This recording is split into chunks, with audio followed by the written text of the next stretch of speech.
ابو ذر سے مروی ہے کہ رسول اللہ صلی اللہ علیہ وسلم نے فرمایا،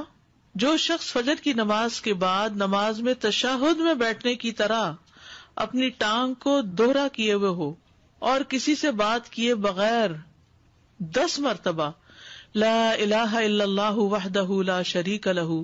لہ الملک ولہ الحمد یحیی ویمیت وہو علی کل شیء قدیر پڑھے گا، اس کے لیے 10 نیکیاں لکھ دی جائیں گی، اس کے 10 گناہ معاف کر دیے جائیں گے، اس کے 10 درجات بلند کر دیے جائیں گے، اور وہ اس دن ہر برائی سے محفوظ رہے گا اور اسے شیطان کی پہنچ سے دور کر دیا جائے گا، اور اس دن اللہ کے ساتھ شرک کے علاوہ کوئی گناہ اس لائق نہیں کہ اس کو پکڑ میں مبتلا کر دے۔ لا علمی جو ہے، نا علم ہونا جو ہے کتنا نقصان دہ، کتنی دیر لگے گی اس طرح 10 دفعہ پڑھنے میں، لیکن شرط یہ ہے کہ نہ وضو ٹوٹا ہو، نہ آپ اٹھے ہو، نہ بات کی ہو، جدھر بیٹھے ہیں ادھر ہی ٹانگ موڑے ہوئے ہی، یعنی کسی گناہ پہ پکڑ نہیں ہوگی، شرک کیا تو پکڑ ہوگی، یہ مطلب ہے۔